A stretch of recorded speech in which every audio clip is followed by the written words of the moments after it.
galera, beleza? Quem vos fala é Rodrigo. Hoje eu tô aqui na casa do Alexandre e a gente tava batendo um papo aqui, tomando alguns drinks e conversando a respeito dessa questão da criação, né, do cachorro Red Nose.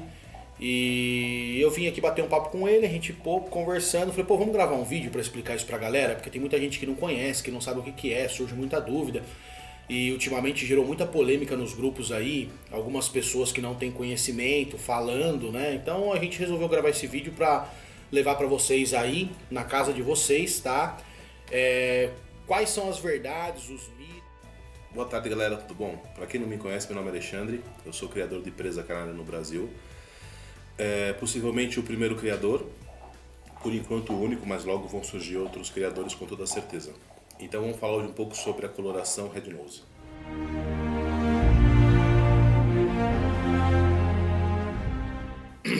Então vamos lá, galera, vou fazer algumas perguntas pro Alexandre e ele vai nos responder, ok? Então, Alexandre, por que nascem filhotes chocolate, tigrado chocolate e filhotes Red Nose? Então, vamos lá. Historicamente, na década de 50, depois da Segunda Guerra Mundial, a raça presa canário quase sumiu. Na verdade, isso aconteceu com várias raças, né? Então, quando acabou a Segunda Guerra e o pessoal foi reformular a raça, haviam poucos exemplares de presa, né? E a base do presa é o marroreiro, também haviam poucos exemplares do marroreiro. Então o pessoal, para conseguir reconstruir a raça, usou os exemplares que haviam e colocaram outras raças, né, para inserir um maior pool de genética sanguínea. Então o que aconteceu? Nesse momento, na década de 50, colocaram Bull Mastiff, colocaram Bulldog americano, colocaram Pitbull, colocaram dinamarquês, que é o dog alemão, colocaram Dog de Bordeaux, Bull TR, bem, colocaram algumas raças. Algumas raças, como o Pitbull e o Dog de Bordeaux, possuem um gene recessivo que faz com que o cão nasça com a coloração chocolate e o nariz Red Nose. Então, geneticamente, isso foi introduzido na raça. Uma vez introduzido, é quase impossível fazer a eliminação. Então, geneticamente está lá o gene. É só dois cães, o padreador e a matriz, se encontrarem, ambos recessivos, né, num cruzamento, que vai aparecer filhote de cor chocolate e Red Nose. E então, geneticamente, é isso que acontece. Então, existe uma explicação bem mais detalhada, bem mais científica, bem mais aprofundada. Eu vou colocar aqui depois o link de um amigo nosso que cedeu as imagens pra gente, da explicação que ele deu em outro grupo, de uma outra raça chamada Bulldog Campeiro. Mas geneticamente não muda nada, tanto faz a raça, a explicação é sempre a mesma, né? A genética não muda. Alexandre, como que um leigo pode confirmar que você está falando a verdade? Então, vamos lá. Na verdade, é até mais simples do que parece, né? Se as pessoas forem buscar a história do presa canário, e eu tenho alguns vídeos de história na minha página, tanto o Presa Canário do Brasil quanto na minha página particular, que é Alexandre Sanlouzans Louzal, você vai encontrar vários vídeos e vários textos a respeito da raça e o que ocorreu com ela durante os anos, principalmente na década de 50. Então lá está descrito, essas raças que eu falei que houve inserção, não fui eu que inventei, né? Não fui eu que escrevi, né? Isso foi escrito já na década de 70, 80, 90, as pessoas já vêm escrevendo a respeito sobre isso. Então, na verdade, é muito fácil, né, você poder observar isso daí. É só você pegar e puxar a história e você ver o que aconteceu. No mais, a outra parte também é muito fácil, né? Na verdade, existem basicamente 3 tipos de criadores de presa canário. Na verdade, presa canário ou outras raças, né? Então, você vai encontrar aquela pessoa que vai falar a verdade, né, e doa a quem doer. Você vai encontrar aquela pessoa que não tem o conhecimento, então a pessoa vai falar o que não é, o que seria mentira, porque a pessoa não conhece. E você vai encontrar aquela pessoa que conhece a verdade, mas que tenta colocar a verdade embaixo do tapete, por uma questão que até agora eu não consigo entender exatamente, né? O que acontece com isso, né? Se é ego, se é um exagero de paixão e tal, né? Mas na verdade é o seguinte, fica muito fácil você saber a verdade, você não precisa contatar criador nenhum, né? Nem eu, nem qualquer outro, porque é muito mais simples do que isso e muito mais honesto do que isso. É só você pegar e perguntar para qualquer professor, qualquer pessoa que tenha estudado biologia. né? Porque a biologia não vai mudar, não importa se é no Brasil, não importa se é nos Estados Unidos, se é na Europa, a biologia é sempre biologia. Então, geneticamente, o que vai acontecer aqui vai acontecer em qualquer situação no mundo inteiro. Então, é algo muito fácil da pessoa poder averiguar, né? É só pegar as cores, é só pegar a história e levar em qualquer pessoa que tenha conhecimento de biologia e a pessoa vai te dizer o que acontece. Alexandre, o que a cor chocolate, tá? Ou o tigrado chocolate ou o red nose interfere na questão de trabalho e saúde do animal? Então, absolutamente em nada. Existem algumas raças que tem, de vez em quando nascem cães da cor Merle. Então o cão Merle costuma ter um problema razoável de cegueira, um problema de audição. São cães que geralmente vivem poucos anos, de 4 a 7 anos no máximo.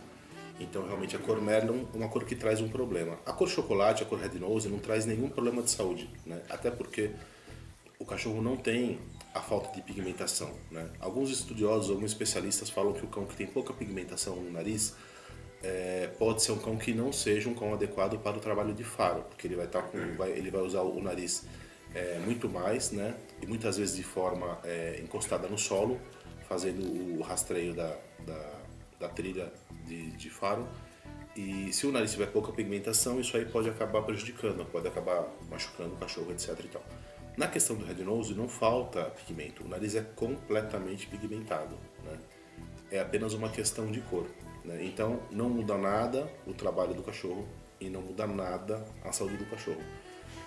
Aí se você me perguntar, você vê alguma diferença entre os filhotes red e os filhotes que não são red? Eu tenho uma experiência pequena, na verdade eu tive só 2 ninhadas, uma ninhada da Fúria e uma ninhada da Miura. E eu percebi um detalhe que acontece diferente, pelo menos até agora tem acontecido, apesar da minha amostragem ser pequena. Os filhotes red nose, eles tendem a ser um pouco mais prematuros do que os filhotes do nariz preto, pelo menos a experiência que eu tenho aqui em casa, aqui no meu canil. Alexandre, mais uma perguntinha. O que diz o padrão da raça?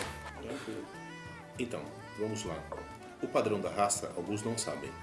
O presa canário é uma raça e o dogo canário é uma outra raça. Isso aí vai ficar explicação para um outro vídeo, então, mas só para tentar resumir. Então estamos falando de presa. O padrão do presa está na UKC. Então a pessoa vai na UKC, né, digitar lá no Google UKC, presa canário, e vai aparecer o padrão, a pessoa baixa o padrão e vai ler o que está escrito no padrão. Então vai constar que a cor red nose é uma falta grave no padrão da raça.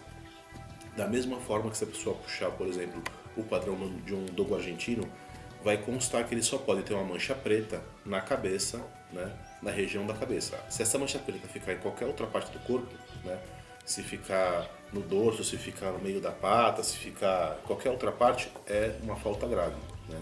Então é uma situação mais ou menos parecida.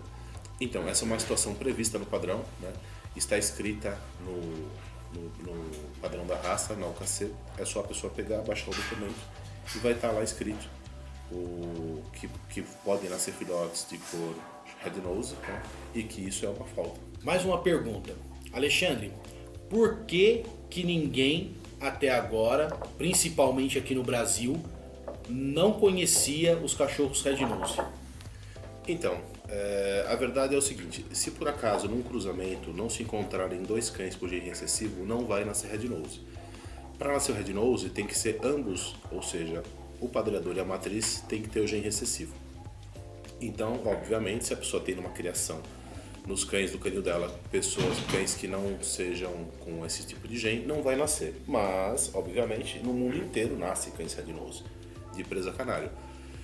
Infelizmente, a maioria dos criadores matam esses filhotes por uma questão de, como é que vamos dizer, proteção do seu nome, né? Proteção do seu canil, né? Então, por uma questão de, nossa, eu não posso dizer, as pessoas vão achar que se por acaso aparecer red nose, que eu fiz alguma mistura, etc, etc e tal. Um grande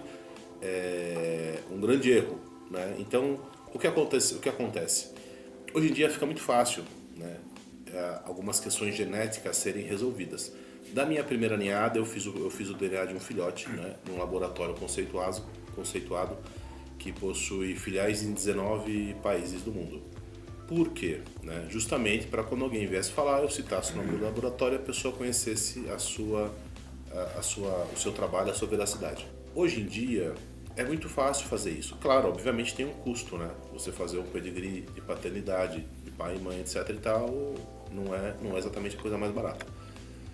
Eu fiz na primeira ninhada, o filhote que eu fiz foi justamente o Azteca, né? Filhote maravilhoso que está começando a trabalhar, filhote do nosso amigo Gustavo Tadeu e da Cássia, pô, filhote sensacional. Já tem alguns vídeos dele na internet e agora vocês vão ver vídeos pra caramba, né? E nessa ninhada eu vou fazer de um outro filhotinho. Então toda ninhada que nasceu um filhote Red Nose, eu vou fazer o DNA para comprovar a origem. Antigamente não existia essa possibilidade. O DNA, fora ser algo caríssimo, que apareceu aí na década de 80, né? Na década de 70, na década de 60 não havia isso. Então o que acontece? E sempre houve na sinofilia muito cambalacho. Então os criadores sérios, que não tinham feito nenhum tipo de mistura, para evitar de serem acusados de estar misturando e não ter como provar que não estavam misturando, decidiram matar os filhotes. Então provavelmente muito filhote foi assassinado, o que não é o meu caso, né? A minha criação é uma criação pequena, eu seguro os filhotes até os 4 meses fazendo o trabalho, ou seja, se eu tiver 2 ninhadas no ano, são 8 meses de trabalho, né? Esse trabalho é feito na minha casa, eu, minha esposa, meu filho e tal, não é um trabalho feito com funcionários e tal, é uma coisa que a gente faz em casa porque a gente gosta, né? Esse lance de cães, mas nos prendem 8 meses, então são 8 meses que eu não posso levar os meus cães adultos para treinar, porque eles nos locais de treinos de cães pode algum cão, né, pode estar doente ou trazer essa doença para dentro do canil, então isso não é feito. Eu não consigo viajar, minha esposa não consegue viajar, meu filho não consegue viajar. Estou com uma filha que não fez 2 anos ainda, então todo o processo é muito complexo. Então, na verdade, a criação de cães é um hobby. Então, eu não consigo ter mais do que 2 ninhadas de cães, né, por ano. Eu tive uma ninhada o ano passado, eu tive uma ninhada esse ano e o próximo ano provavelmente eu vou ter 2 ninhadas e disso eu não passo. Então, eu sou um canil pequeno, né? Eu estou prezando pela qualidade, meu trabalho é que os cães realmente funcionem, né? Essa é a minha preocupação. Então, eu não tenho um nome, tipo, os cães do Alexandre e tal, estão nascendo Red Nose, que escândalo. Tipo, não tem escândalo, não sou ninguém na sinofilia, entendeu? Tem criadores aí que já estão na estrada aí há 40 anos, há 30, há 20, há 10, há 15... né, que se preocupam com algumas coisas que eu não tenho essa preocupação, né? A minha preocupação é que o cão funcione, né? O dia que nascer aqui no meu quintal algum filhote que seja medroso, que ele por natureza não tenha aptidão para trabalho, seja um filhote que não tenha saúde ou que não tenha temperamento adequado, esse filhote vai ser castrado, esse filhote vai ser doado, esse filhote não vai ser vendido, né? Mas enquanto isso não acontecer, eu vou seguir a criação exatamente da forma que eu estou seguindo, né? Alexandre, por que você não vende esses cães como exóticos? Então, vamos lá. Existe um mercado de cão exótico, obviamente, né? Alguns criadores optam por isso aí e acabam criando cães para essa fatia do mercado. Eu posso dizer que se cães de presa canário vendidos como exótico, né, eu conseguiria vender, eu estou falando isso baseado no trabalho que algumas outras pessoas fazem em outras raças, inclusive com a cor chocolate, eu venderia o filhote por 3 vezes e meio o valor do filhote de nariz preto que eu vendo hoje. Então é um mercado de valor muito alto, né? Então o que acontece? A minha criação é voltada para trabalho.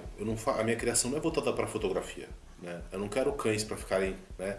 Meu cão é isso, meu cão é aquilo, e bate fotografia e posta.